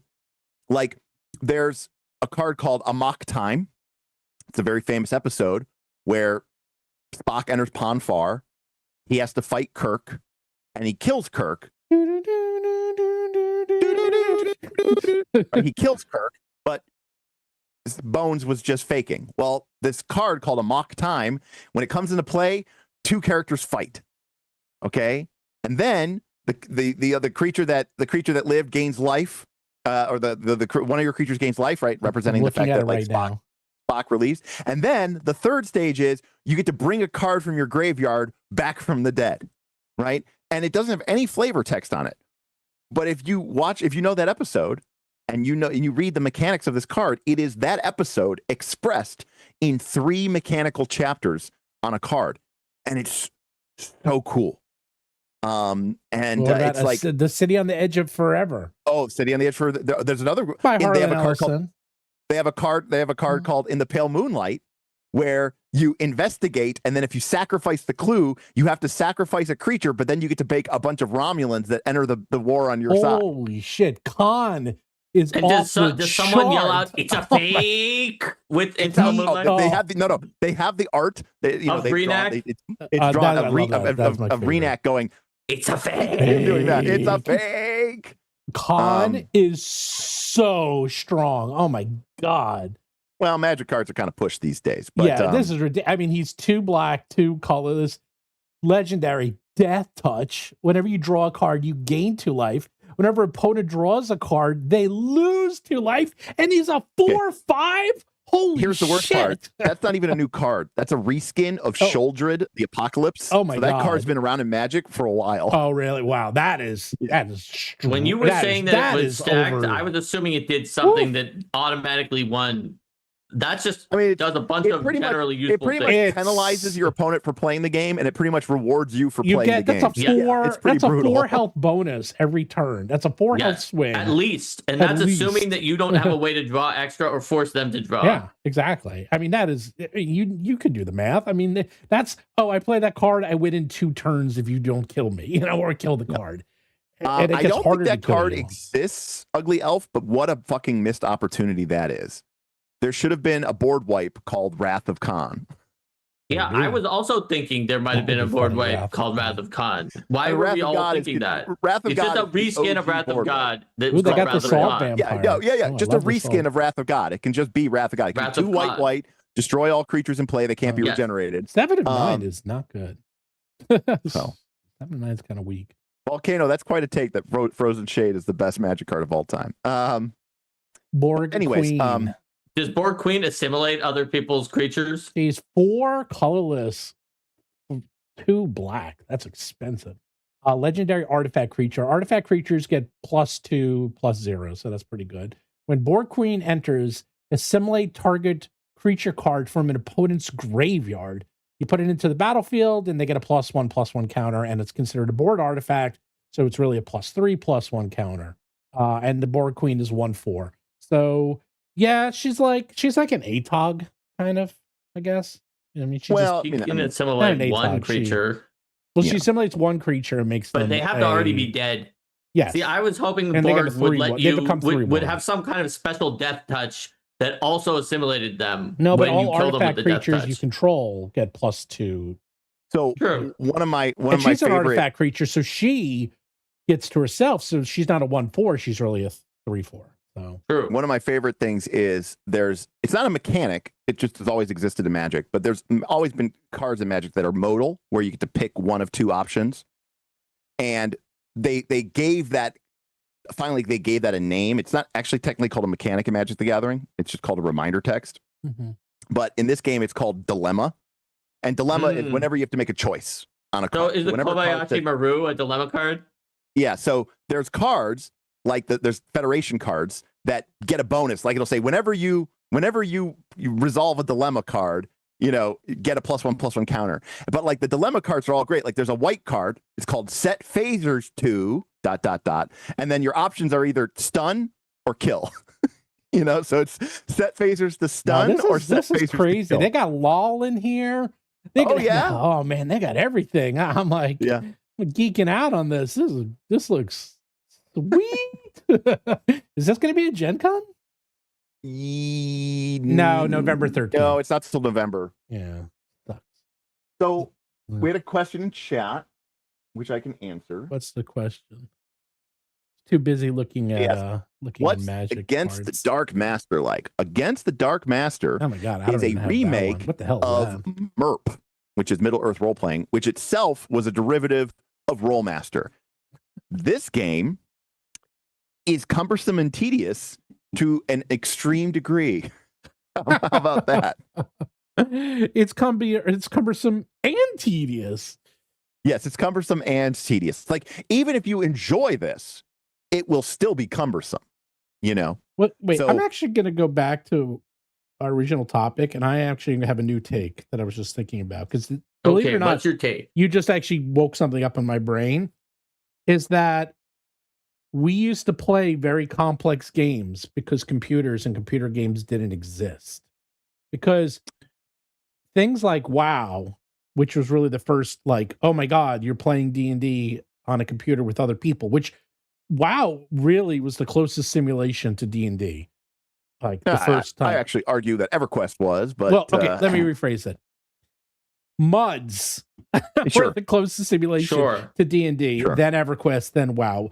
But my point is, WoW was when TeamSpeak and Ventrilo really came about. Sure. Yeah, because when I played EverQuest back in like it was all still 99, text. 2000, 2001, 2002, it was all still being text. Right. But let me say something. So we were just playing the EverQuest beta, and a lot of some of my patrons, some of it, I streamed it on my other channel a little bit, and a lot of people were really surprised because like I was sitting there like theory crafting with like, because in EverQuest Legends you get to be triple Gestalt or double Gestalt. You get 3 classes at once, so you get to be 3 classes. So it's kind of like, oh man, like, should I be a warrior, wizard, cleric, or what if I'm a warrior, monk, rogue, and I just go all in? Anyways, and a lot of people were surprised because they're like, Derik, I thought you didn't like builds. I thought you didn't like the numbers and the math. And I go, I don't for tabletop role playing games, because I'll do that on a video game because the video game handles all the actual tedious part for me. And a TTRPG, for me, the point of a TTRPG is the collaborative, emergent, dynamic storytelling, not crunching numbers and rolling on charts. And that kind of gets to what we were talking about why are simpler RPGs winning? Well, because I think it's because nowadays, possibly, those really complex game systems, people are like, I have video games for that. What role-playing games can give me that video games can't is that feeling of sitting around a table and having those experiences and bouncing ideas off of each other and coming up with weird, crazy, wacky things that maybe kind of push the boundary of what the rules are designed or capable of accepting. And so for me, I scratched that complexity itch with like board games. I don't really play much video games anymore, but when I do, like with EverQuest, I was like, okay, yeah, cool. I'm gonna min-max. In fact, I don't even min-max. I max. I don't min-max. I max. Right? Like I like to be very Johnny, and I'm like, I want to create a character that can do as much damage as possible. I don't care if I'm survivable or not. I don't care if I have the lowest armor class in the game. I just want to see how much damage can one character do. It's not really viable for like winning the game, but it's more of like a thought experiment. Anyways, I can do that in a video game because I feel like that medium is really well designed for that. I've never felt that in the modern era with role-playing games as much anymore, because back in the day, that's what you had to do. Because because there were no MMOs, there were no video game RPGs, there were only just RPGs. Right. But my point is that because of computers and where they are now, like if I gave you a game with a huge rule book, the very first thing you would say is, okay, where's the app? Because like I'm not doing that math. I'm not going to sit there and figure it out. I don't need to do that anymore. This is not the 70s or the 80s. I can get an app. And people are saying this in the chat, like that is why not just VTTs, but D&D Beyond is so popular, and Path Builder is incredible. I mean, Path Builder is like everyone uses Path Builder, as I have found out, because they just don't want to do it anymore. They don't want to sit there and crunch the numbers. They like building their characters. They just don't want to do the math. Or maybe some people do, and that's fine. You're allowed to, but most people want an app for that. They want the app to handle all the complexity. I just want to play the game. But back in the 70s and the 80s and even some of the 90s, well, you had to do it by hand because that was the only way to do it. If you wanted to play a complex game, someone had to sit down and do the math. And I think if you were given a book, if you were given these books today, Derik, if I told you we're going to sit down and play this, would you? Or would you go to Claude or ChatGPT and say, hey, ChatGPT, what is you're asking the wrong person because I do go through every single page of a rule book. Well, you know what I know, but like you would say 9 out of 10 sorry, people. Steven, you're alone here. Okay. I love reading rule books that I'm not saying other people tell me not to read. They'll be like, I didn't say reading. For board games. No, but you have to remember, I'm not talking about reading. I'm saying I'm not talking about reading. I'm talking about I'm in the middle of the game and we all have to bring out all of our books because everyone needs their own. There's no sharing. There's no computers. No phones allowed. Everyone puts the phone in the other room. Everyone brings out their book. That's still the way I am. I'm just talking about when you're trying to learn a new board game, people will often say to me, don't even read this. I'll just teach you. I know how to play it already. Right. And then I'll be like, I want to read it. And they'll say, well, it's really badly written and it's confusing. It doesn't get the point across. I'll say, I even more want to read it because I'm a game designer. I want to see how they failed to make this. Okay. You guys are good examples. To make these instructions and what I can learn from them. We are outliers. You are complete. We are all outliers. We are literally. But my point is, super duper outliers. You just asked the only two people, like not literally. But you will also point out if they're younger, they're going to be like, "Where's the app?" Because that's what they're going to. They assume not only that they want an app.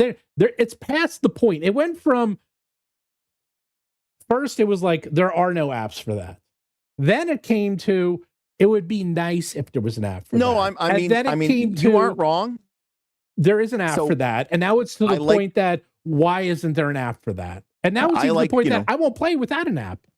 I like metaphors. So for me, role-playing games between apps and VTTs, the role-playing game equivalent of making a role-playing game, and it doesn't have VTT support, and it doesn't have an app or a web page or something, is the equivalent of going to, being very excited and going to a market and you're going to buy something from a small independent artist and they go, oh, I don't take card. And you understand that cash is technically the way that these things are supposed to work. But when you get told nowadays, oh, I don't take card, people go, oh, I don't have cash on me. I use my card, or more often, I use my phone. Yeah. And people are like, oh, I only take cash. That's the equivalent of being like, my game is analog only. There's no digital element. There's no VTT. There's no, whatever. And there's a lot of people who don't carry cash. Just like a lot of people who go, I don't read books. I use apps. I use VTTs. What do? Use your hands? What is it, the baby's game? It's that's the equivalent of it, where you're not obviously you're not that's illegal. You have to take card, but you're also kind of like, oh, okay, sorry, man. I was going to buy something from you, but I literally don't have cash. I'd love to support your product.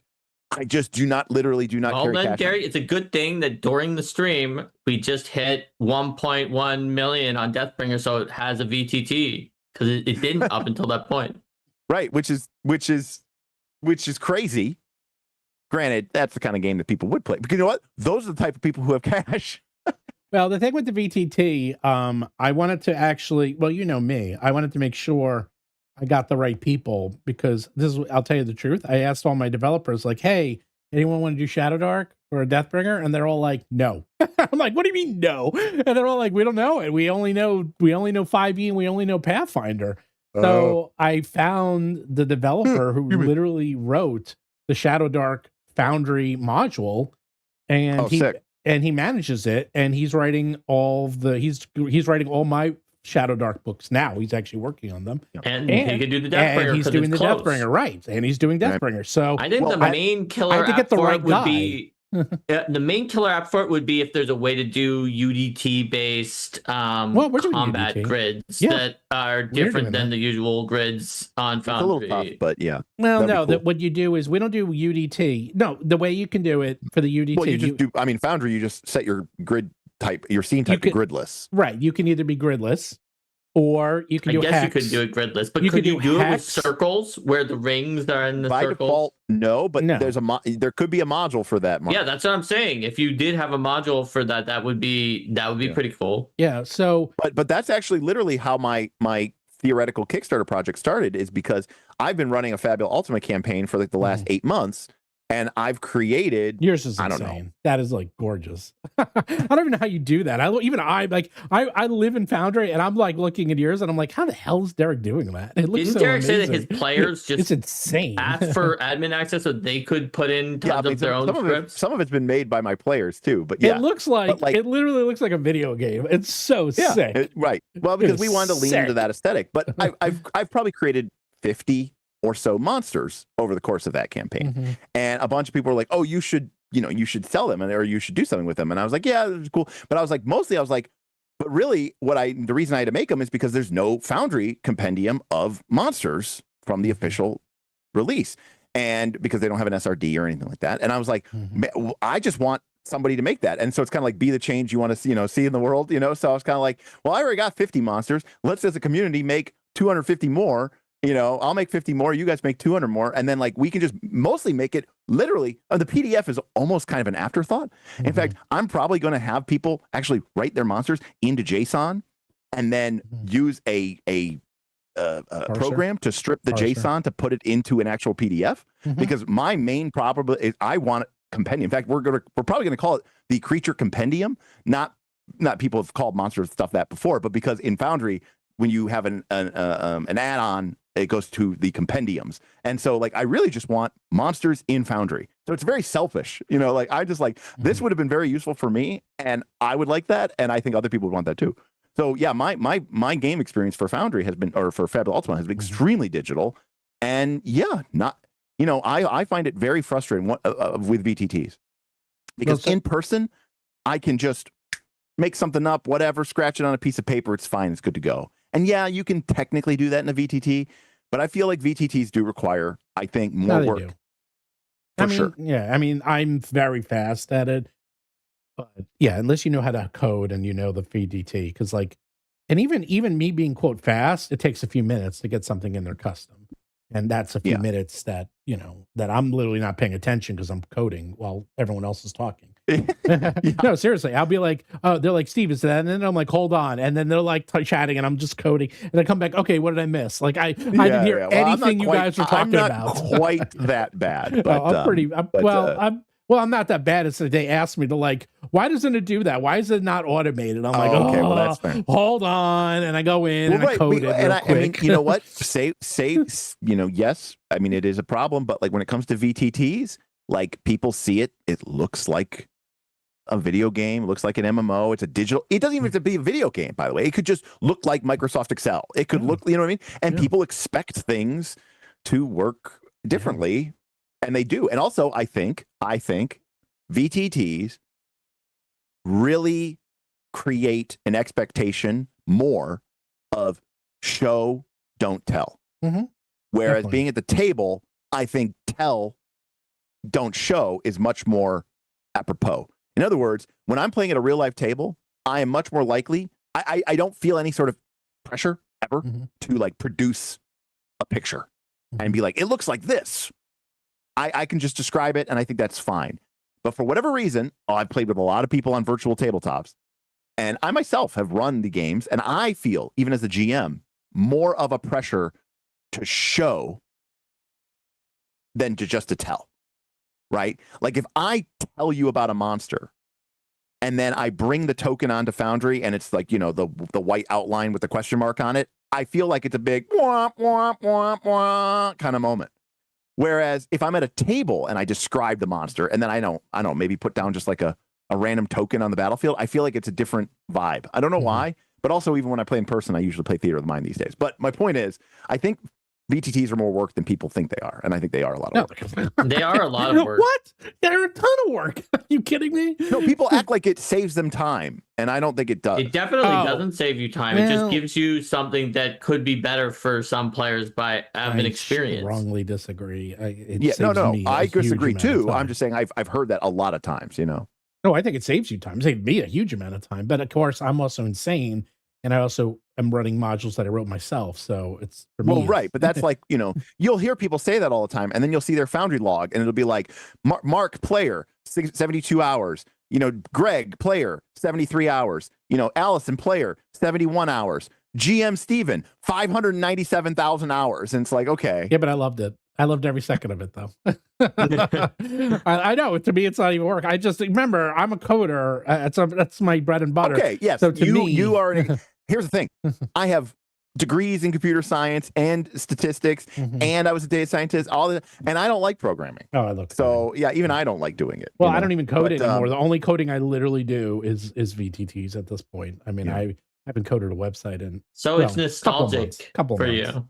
Yeah. Well, it scratches an itch I don't scratch as often, and it's also less stressful because the stuff I used to have to build, you know, we're talking like Fortune 500 websites. That is stuff, true. That was incredibly coding complex. This stuff is exceptionally low stakes, right? Like it's like this is very low stakes. Not like this a deployment to a multi-million-dollar server or something. Oh, you know, dude, yeah. I remember this. So I did the website for Regeneron, and there was so I worked at another Steven story. Actually, I don't think I've ever told this one. So this is a couple years ago. It wasn't even that long ago. And then I got to go, by the way. I do have to be gone at 5. So Regeneron, you know, billion-dollar, trillion-dollar, you know, maybe trillion-dollar company, multi-billion-dollar company. And if you work in pharma, if something happens, you have to like go to the website and take things down immediately. There's there's no wait a week. It's like, nope, like call you up 2 a.m, has to come back down. And it was literally them calling me, sitting here in this office in like my pajamas, like, oh, Steve, it has to come down. I have to do this. And I'm like rebuilding the website and like fixing stuff up. And I'm like, here it is, this multi-billion-dollar company. And I have them in the palm of my hand, and I could destroy billions of dollars worth. I can have their stock completely crash by tomorrow if I don't do this thing. And they have so much riding on me making sure that they're compliant with the government regulation at like 2 a.m. on a like Wednesday.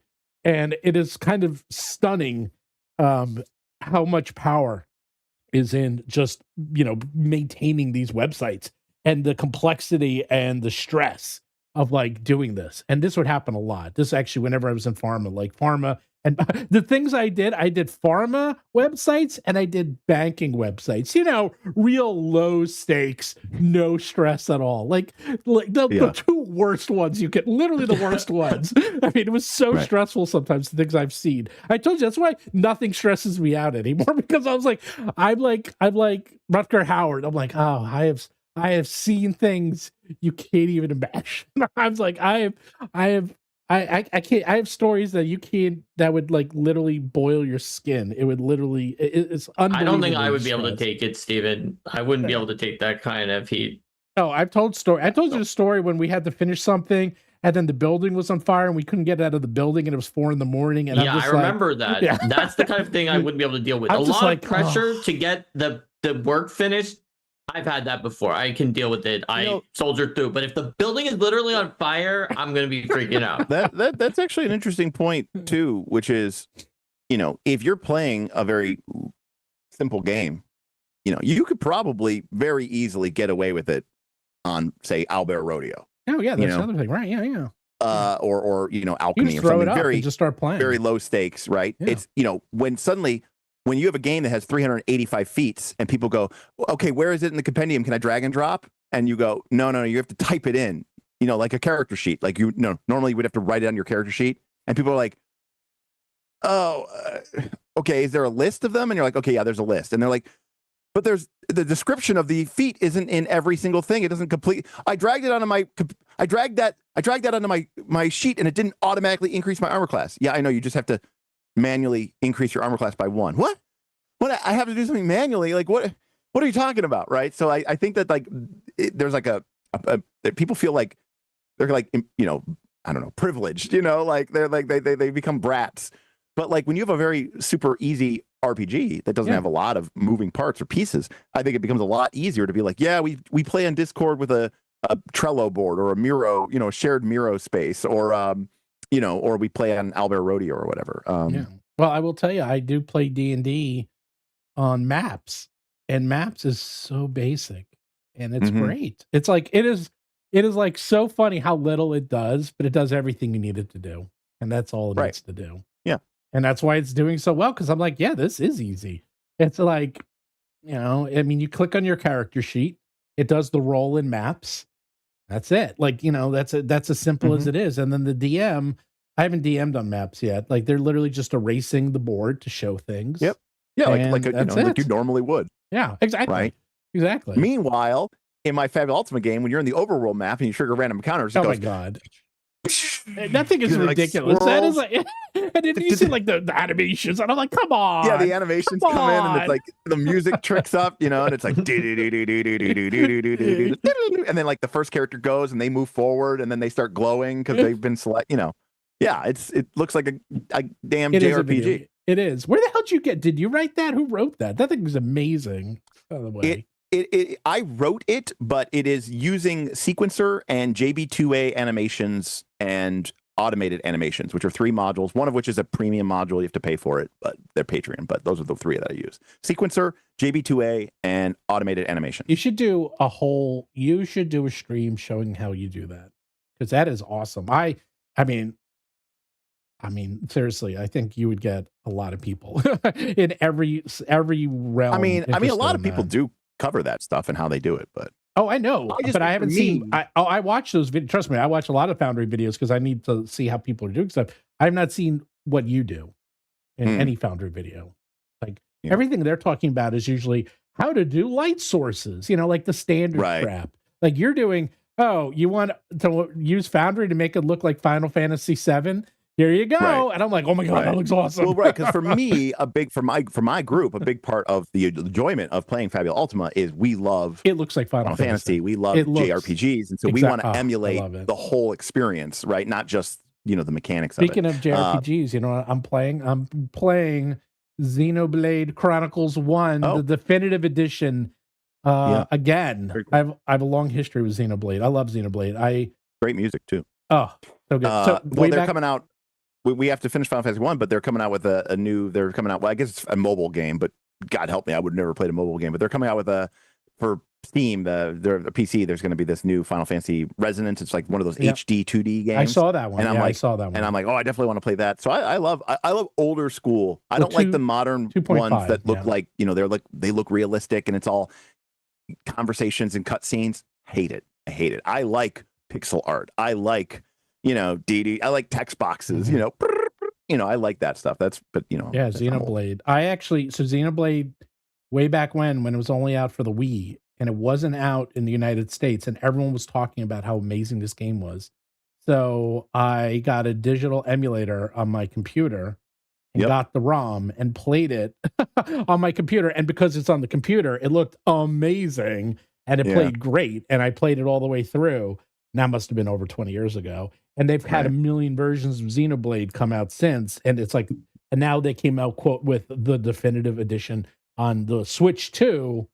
And so it's funny because in the back of my brain, I'm like, wait, I kind of remember this. Like, and I'm like, oh, I think this is going to happen because it's so long. And then sometimes it does. And sometimes it's like a lizard brain in my brain. I'm like, oh, wait, I kind of remember this. And, but yeah, I'm going through that one. I've been playing that. It's quite fun. Well, they're redoing Ugly all of them. Elf. Yeah. So my very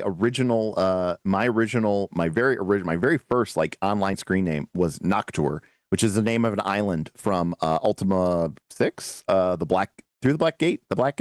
So Ultima 1, Ultima 2 were a little bit before my time, but I definitely grew up playing the Ultimas. Ultima 2, we were hooked in school. We would go and talk. I remember being on the school bus talking about Ultima 7, the Black Gate. Ultima 2, and we were comparing notes. And that's how I started to learn how to program. You want to know why? And then we could wrap it up. In Ultima, there's a lot of things like if you fuck up in Ultima, the game is over. And so you could have 50 hours in that game. And I had a key, and you needed the key to open something. I forgot what. And there was thieves in the game. And if the thieves bumped into you, they would randomly take one of your items and then run away. And I was like, oh. And then the thief bumped into me, took the key and ran away. And I killed him, but the computer wasn't smart enough to have the key in the inventory. So I'm like, fuck, now what do I do? Fuck. So I was like, okay, time to learn how to code. So I went in to the hex, because back in Apple, you'd have to do hex coding. It wasn't even coding. I'd have to go into the hex. I figured out where the inventory system was through trial and error, found out where the key was, and gave myself 99 fucking keys so they would never steal them ever again. And that is how I started. Ultima 2 is literally how I started coding, because of that thief stealing the key. So I have Lord British. It was your supervillain origin story. It's my supervillain origin. So I have Lord British to blame for that. Seriously, that's how I learned how to code, because of that thief. And then when I saw you can change your inventory, although I kind of died inside a little, because I suddenly am like, whoa, I can just make my inventory anything. Oh, that's not fun, but only for the key. So I only did it for the key, and I didn't do it for anything else. Because then for fun, we'd like make all of our what stats. You're telling me is you've really been cheating since the OG. Well, that's so Lord Ultimate, Lord British is responsible for all my. Don't blame me. Don't blame me for my misgivings. Blame the computer. Blame Origin. Blame Ultima 2. That was me going down the path of ill content. Before the that, path I was to the dark side. I was a church boy. I was always good. I was always doing good. And it was the thief. It was the thief that did it to me. Well, in the interest of Derik's basketball, until next time, if you want to hear Steven's origin story of becoming a supervillain, you have to roll for combat. And we'll be at Gen Con next week. See ya.